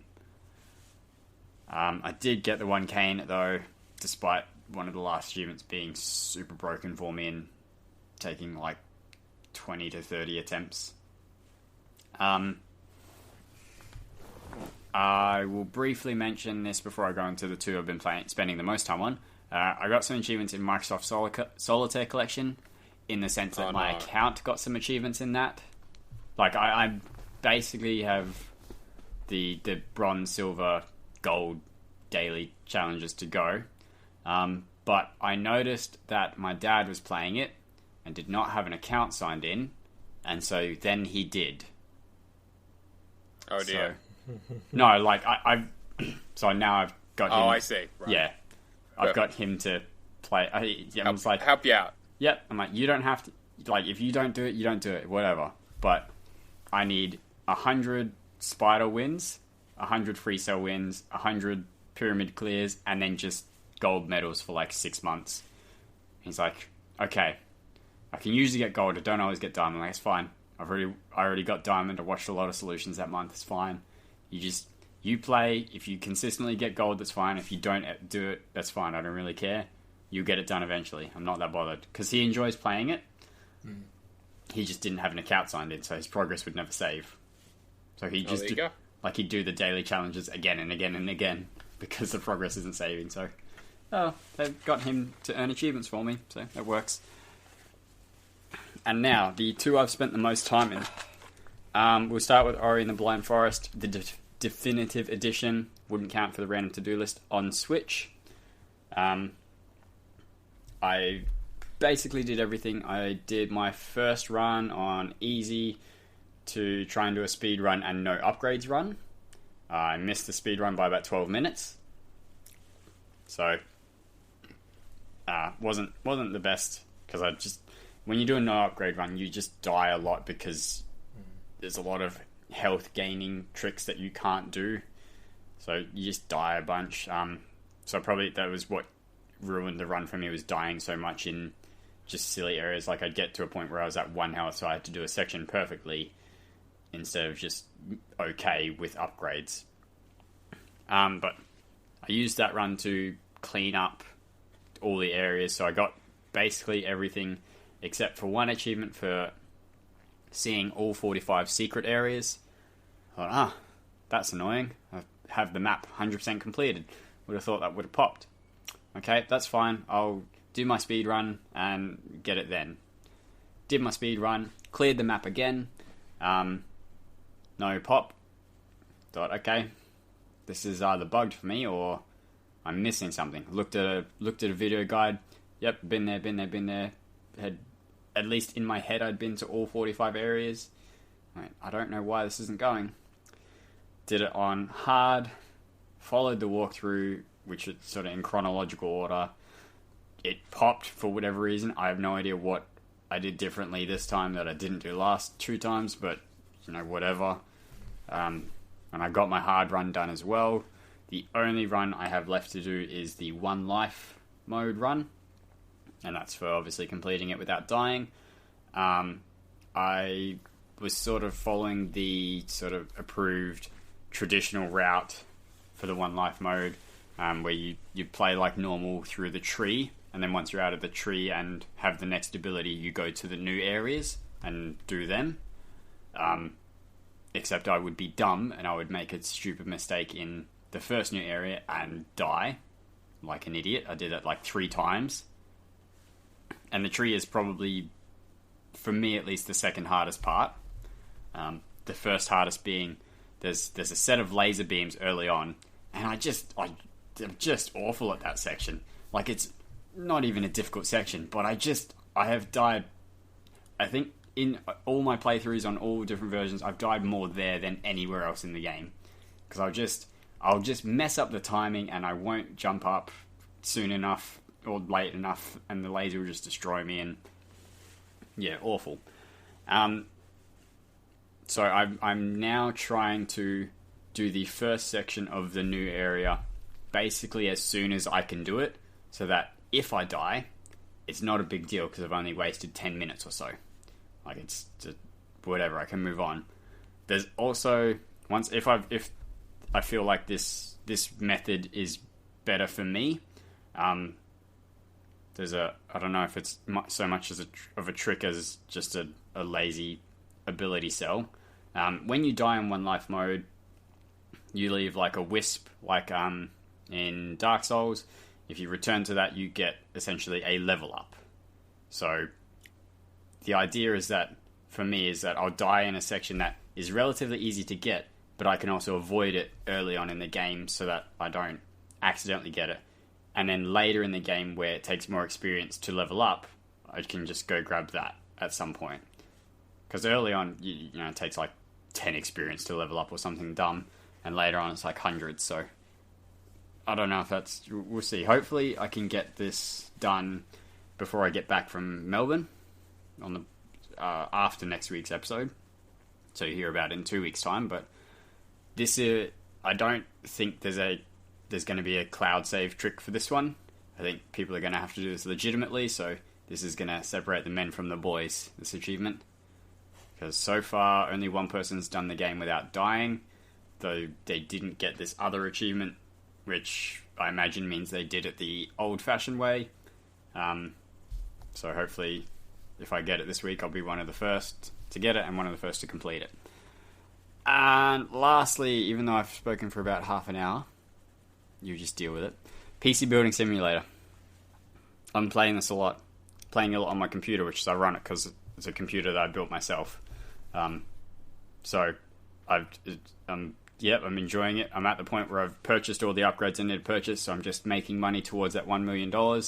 I do about 1,000 a day when I'm not dumb and miss things like when they say, I want you to do this, and I just forget to do it, and then they give me 1 star, or I forget to put thermal paste on, or stuff like that, or I buy the wrong parts, and then because I buy the wrong parts, I've missed the deadline, and whatever else. As long as I'm flawless, I make about $1,000 a day, so it would take about 3 years in-game for me to get this $1 million, and then it's just mop up of the other achievements. I would easily say this is a 200-plus hour game as a completion. Very easily, because I put a week's worth of time, sort of at least 10 hours a day for about a week, and I'm at about $30,000 or $50,000 with all upgrades that I need. So Yikes. That's pretty harsh. I'd be maybe at 100,000 if I hadn't bought upgrades, but the upgrades make things way quicker. Like, if I put a part in, it'll automatically screw itself in and cable itself to everything it needs to be cabled to. So, little speeding it up like that. But no, it's very fun. I'm enjoying it. I imagine I will complete it. It'll probably be the game I complete next after Ori when I come back from PAX. I'll put in that extra 300 hours or so that I need. Because I'm really enjoying it. And I got 4,615 Gamerscore this week. Okay, for the next hour, you have Matt. I'll try and make it quick. So, games I played this week, I started with Hitman Season 1, which I spoke about last week. Just finished up the Hokkaido mission and had a little bit of time, so I went back and finished up the Paris mission, got all the achievements done. Really good game. I think the maps tend to get better as you go along. I think the Paris map is actually one of my least favorite as I've gone through it. I just don't think it's set up super well. But looking at the ones like Bangkok, I had a lot of fun with in the hotel.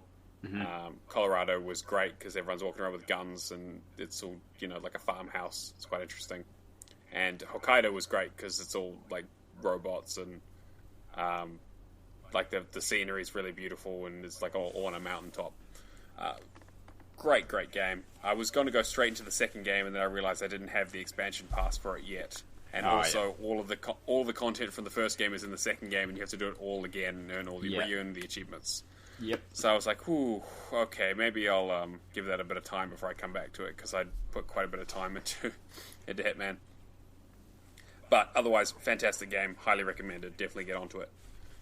I went and finished up Ages of Mages, because I needed to earn some achievements, and I had one achievement left, and I had one level left, and I decided, you know what, I'm just going to try and do it. So I went and bought myself one of the more powerful weapons in the game, and I managed to smash through it first try. It was a little bit of luck involved, because it is an escort quest. And sometimes the people you're escorting will just stand in the fire, or they'll just get in the way, or they just get ganked. Because you also take quite you basically 3 hits and you die, so you kind of also need to use them as a shield, which is not the best thing. It's definitely made for co-op, so I would highly recommend it. If you grabbed it on sale, it's local co-op only, unfortunately, but the game is really built to be played together, very much like Castle Crashers. Resident Evil 5, as Cameron mentioned, so we did some multiplayer. I need to go back and finish some of those up. And if there's anyone else out there who needs to do it on the Xbox One version, we do need 4 people for some of the team stuff. Thankfully, they actually slashed the requirements in half for those games, so instead of having to win 30, you now win 15, you get the achievement. So, still takes forever, but it's easy enough. It's only half as forever. Exactly. Also need to get the rotten eggs. Need to do the dupe glitch to get enough money to buy all the stuff. So anyone has any rotten eggs they want to trade me, let me know. And then the piece de resistance this week, Winx, which Alex recommended. Did he recommend, or did he say you should definitely do this for your 1.2 million? I mean that's a recommendation in my book. So I'm assuming he thinks that this is the best game he's ever played, which would make sense. It's oh boy, it's rough. It's really rough. I haven't played a game this bad in quite a while, and that's saying something because I've played a lot of bad games. But it's pretty egregiously bad. My favorite thing was in the dialogues you would jump anyway because it's the same. Yep. It's the same button as the jump button, so you would just jump while you're going through the dialogue. Jump, talk, push, all the same button. Obviously a mobile game. The free-to-play elements come out hard, real quick. Looking at, you have to spend 2,000 gems to get a character open a certain door to even finish the game. And so they got me straight away on the price of the game, and then I gave them $2 or $3 or whatever it was for microtransactions straight out of the gate. So really, I'm a whale for this game apparently. But I figured most of my 100,000s are weird games or bad games or weird bad games. So I figured I would just try and keep with the tradition and made this my 1.2 million game. And it's bad. It's lucky you only need one other character. Yes. If you needed more than just that one, because I think it's like 6 hours of grinding gems otherwise if you don't purchase. So I finished the game in about 2 hours, but it felt like a lifetime. So got that done, which is good, and then straight away I jumped on, now that I was past my milestone, and I didn't have to be too careful, I jumped onto Hexalogic, and just followed a guide for that, smashed through that. One of the achievements gave me some trouble, so I had to log in, log out, turn the console on and stuff, and unlocked, but no problems there. I also, based on... Was it you, Shadow, who was playing Age of Empires? Look, it's probably me. It might have been general. somebody else, but Age of Empires is like one of the first games I ever played. I haven't... Was in general. I did it recently. Yeah. Yeah. Age of Empires, again, was one of the first games I ever played either, as well, and it's still fantastic. It was so much fun to go back to it. Even though, I mean, obviously I was cheating through most of it and just, home running every campaign level, but it was good fun to set up stuff and do some of those achievements. There is actually did the title update as well, and there was actually an achievement world that someone put out there on the guide, so you could just load that in as a campaign, which is quite good. Did all that, and then straight away I loaded up the 2019 version, got all those achievements as well. So a nice big week for me. And then, for some reason, and I still haven't figured out why, I started playing Cuphead. Because I decided that I started playing Cuphead. Wait. Yes, I never played it before. Oh, God. This isn't coming back to it. You're not good enough to complete it, because I'm not good enough to complete it, and you're better than me, but I'm still like, you're not good enough. No, I'm definitely not going to be good enough to complete it, especially not on Expert when I get to that bit. I didn't see that achievement, so that'll be fun. So I'm also having a lot of trouble because I'm colorblind. So the parries, the parries are very, very difficult. So most of them are okay because a lot of the time it's quite obvious. They tend to be like one attack, or it's a different kind of attack. Like a Pixar versus or something. Yeah. Exactly, but the one I'm struggling with at the moment is I'm trying to get A ranks for all the first missions, and the one I'm stuck on is the frogs. They throw the fists at you. It's a blue fist and a pink fist, and I can't really tell them apart. So my only real option is to make sure I get through it flawlessly to get an A-, which apparently still counts. So even if I don't do any parries, as long as I don't get hit, use 6 supers and do it quick enough, I should be fine. But that's proving to be a bit of a challenge. But I am having fun with the game, and I'm kind of glad that I finally got a chance to play it. And the music is so good; it's so good. So I'm gonna try and smash through as much of that as I can. But I think it'll be sort of my project that I work away at as time goes on. But that's pretty much me for this week. So 5,630. So good week for points. But next week is looking pretty rough with all the travel. Yeah, I mean, I have Ori on the Switch, and that's probably it. I do want to give a shout out to Professor Pluto, who earned 1,665 this week. 4 of those very recently in Bloody Zombies. Just I would say in the last half hour. Just throwing that out there. Just putting that in the world, and you do with that information what you will. Sales. Before we get into sales, we have a PSA. If you have played the EA Sports UFC, servers are shutting down and 7 achievements will be discontinued. I presume they're just like online achievements, so I didn't actually look at what achievements they were. And I can't find the news story again, so there it is. Nailed it. So in December, servers are closing. And yeah, they all look like fairly obviously online. So if you've got them, maybe try and... Apparently it's pretty dead, and that's why they're closing the servers, so try and set up a boosting session, I guess. Otherwise, yeah. Sales, though. Matt, you did most of these, so do you mind running through them? Sure. So we've got Tuvive. I don't know, it's Survive with a 2 in front of it because they're trying to be clever.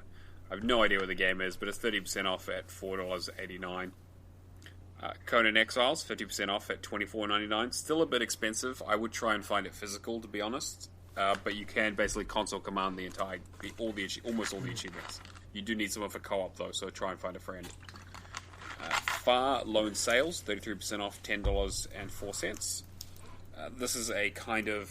It's a 2D puzzler where you have a sort of tank / like wind sailor moving across the screen that you kind of need to like keep it running, and you also need to like move obstacles out of the way and try to get it through stuff. Looks quite interesting. It does have a speedrun achievement, so that's always something that I'm looking out for that I'm not a huge fan of. So I just want to see how good that is before I pick it up. Panarium, 75% off, $2.49. Really good platformer, but it is tough as nails. It's the kind of, not quite Super Meat Boy level, but it's up there of just pulling your hair out a little bit.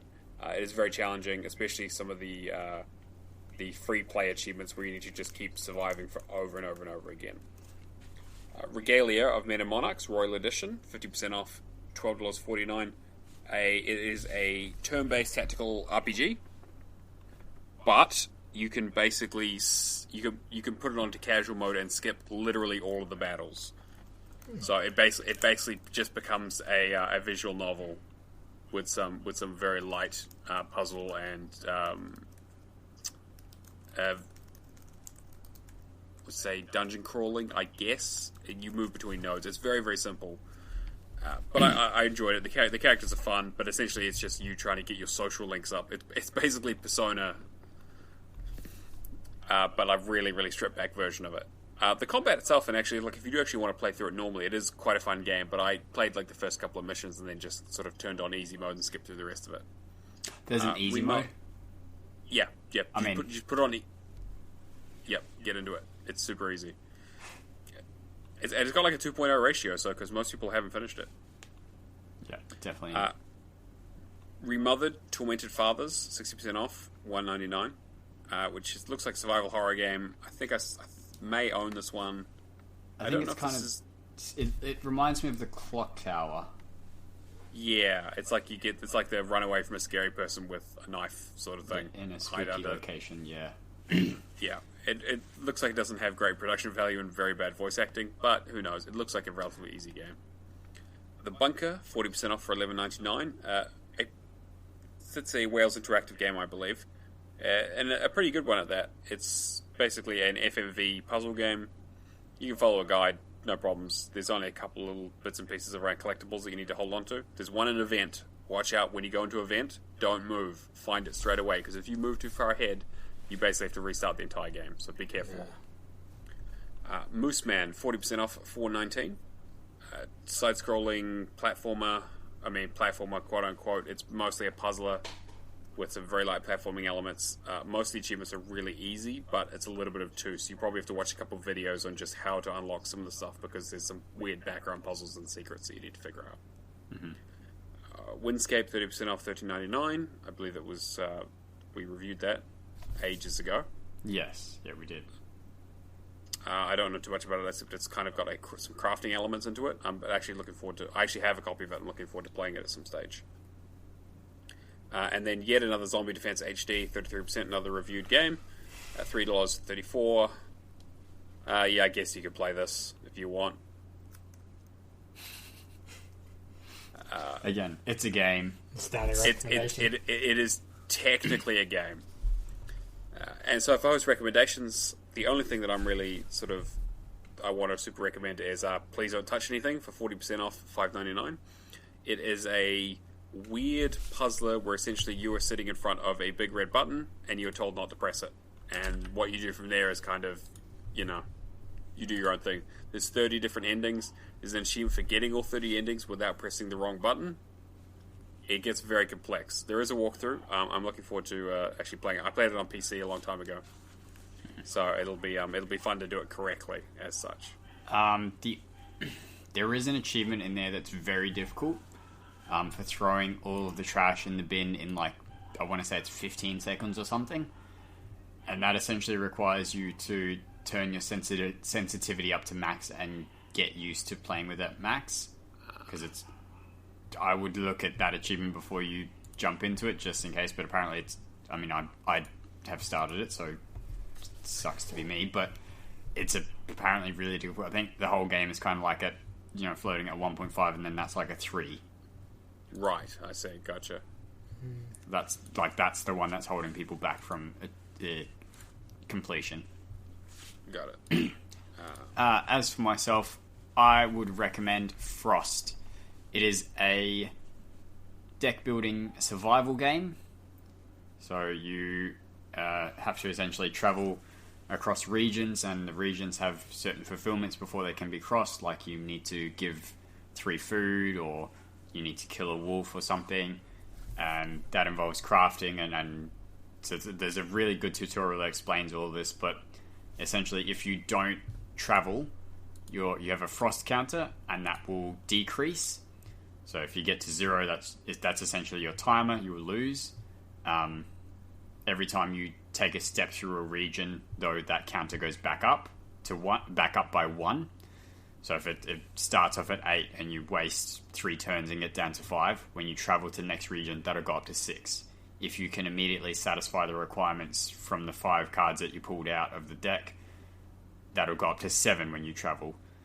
So it's quite a well done deck building game. Look, it's quite difficult. Only 5 out of 150 have completed it, but it's well made and it's pretty fun. Cameron, have you spotted anything in the sales? I'm having a look now, but there's just nothing that's really calling out to me, to be honest. That's okay. Cameron doesn't want any of you to play any games. Matt, are you going to buy anything?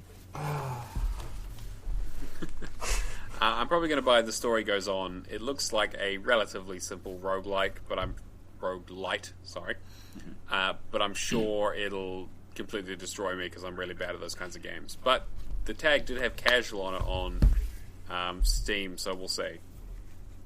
I think there's only one. I think most of it's pretty easy. Just there's a final achievement that's pretty difficult in terms of, but like as a roguelite, it's a very relatively easy roguelite.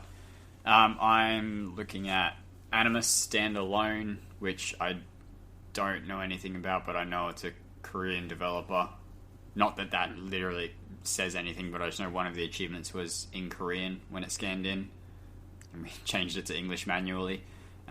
Mustache Amigos, for the same reason. I know nothing about it except the name. Just the pun.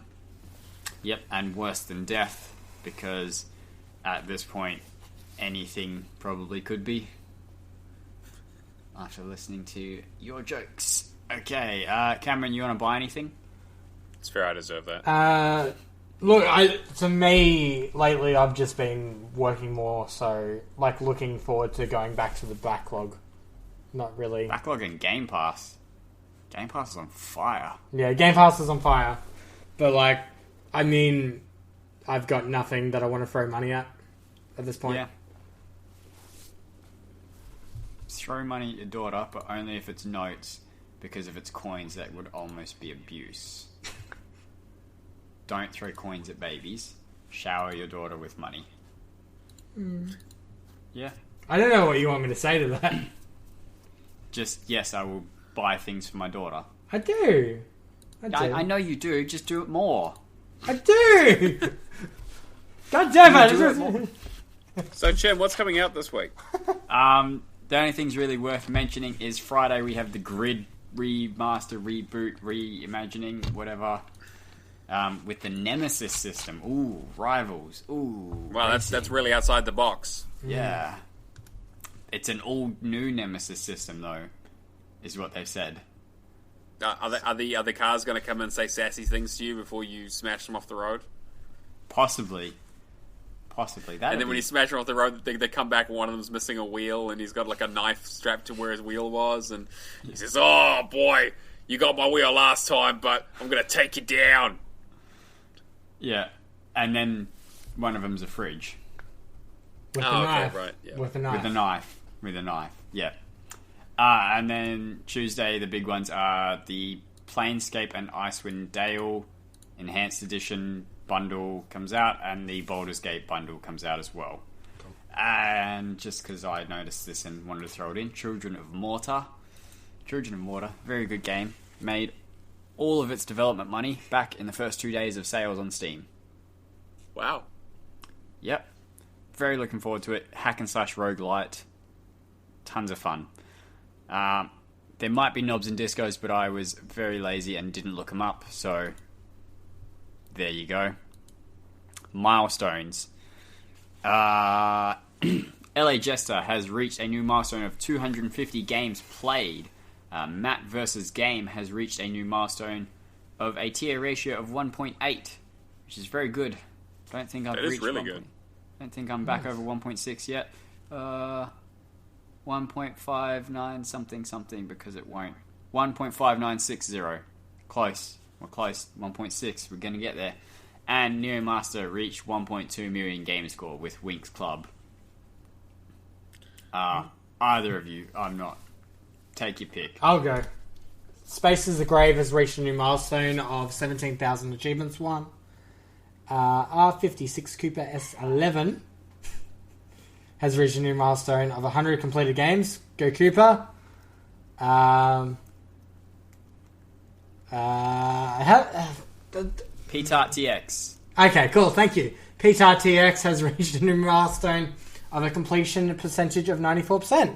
Way to go. Pretty. Let me just check. Yep, that is above Alex. Not that that means she's better than Alex. I just wanted to throw out that that is more than Alex.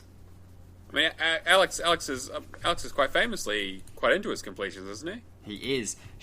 I just also want to point out that P-Tart's percentage took a hit from the random to-do list, and that I don't know what her... I think that's her actual completion percentage because she does have all DLC turned on in the settings, which I guess if you're chasing completion percentage is probably the correct settings to have it at, wouldn't it?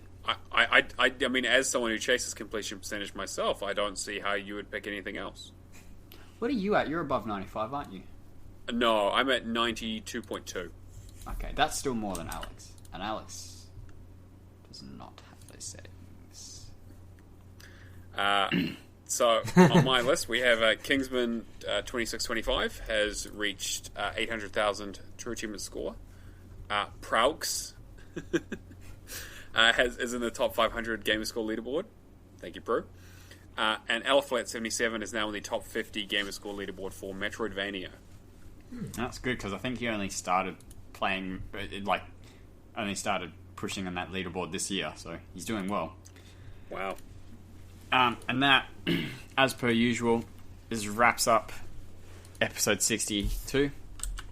If you would like to contact us in any way, send in questions, send in complaints, send in any... If you want to send a letter in the mail with money, you can. I don't know how you'll get it to us, but you can.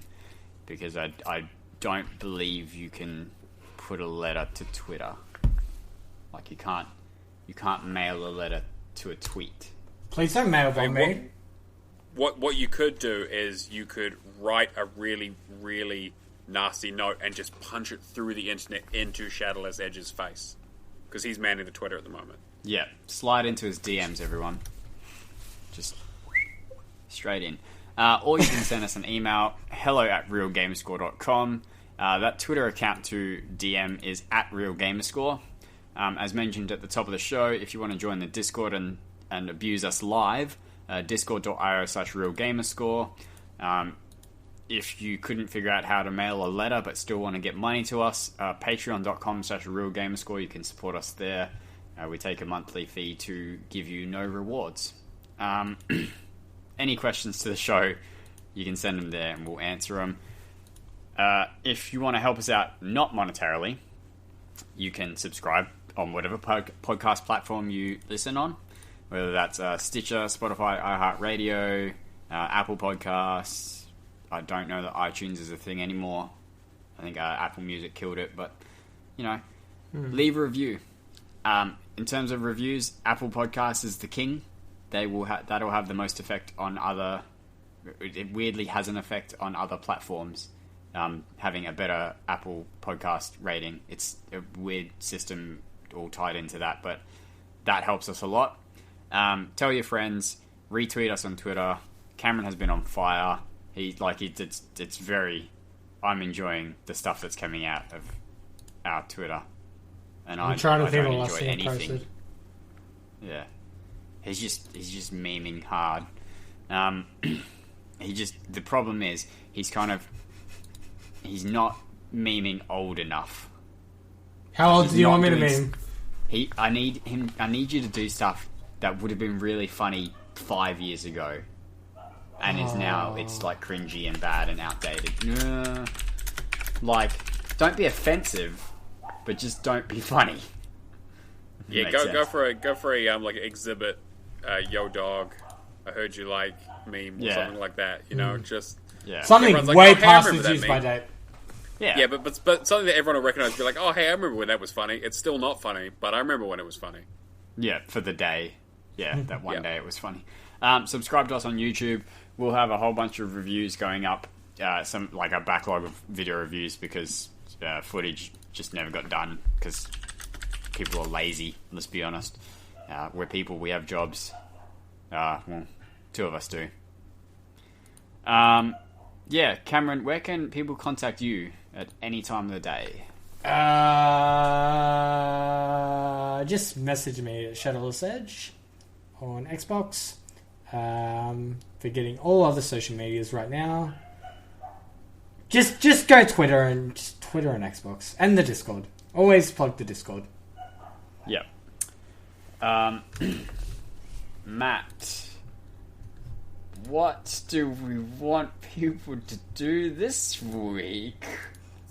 This week, I just wanted to say thank you for all the fan mail that I've received. It's all been fantastic. I haven't actually received any, but I love every bit that I've gotten so far. If you want to send me more and you want to talk to me all day and night, I live for this podcast. I bleed True Achievements and Real Gamerscore and Xbox and just, it's my entire life and my being. And if you do not talk to me, I will go insane because I need an outlet for this ridiculous insanity of an addiction that I have. So if you want to support me in that, make sure you send me a message on Discord at Neomaster, or also you can find me on True Achievements at Neomaster. Or if you want to send any complaints, make sure you address them to ShadowlessEdge on any of those platforms, as he's already previously mentioned. Thanks. Alright, awesome. And if you want to get in contact with me, you can do so on Xbox or trueachievements.com or Discord or on Twitter. All of these under ChinDocta. That's ChinDocta. No gooses allowed. Okay? Ducks only. Just ducks only. Ducks on. That was episode 62. Thank you for giving us your ear space and time. Join us next week for more ear space and time as we listen in the fourth dimension. Thank you, and good night. Peace. Ciao.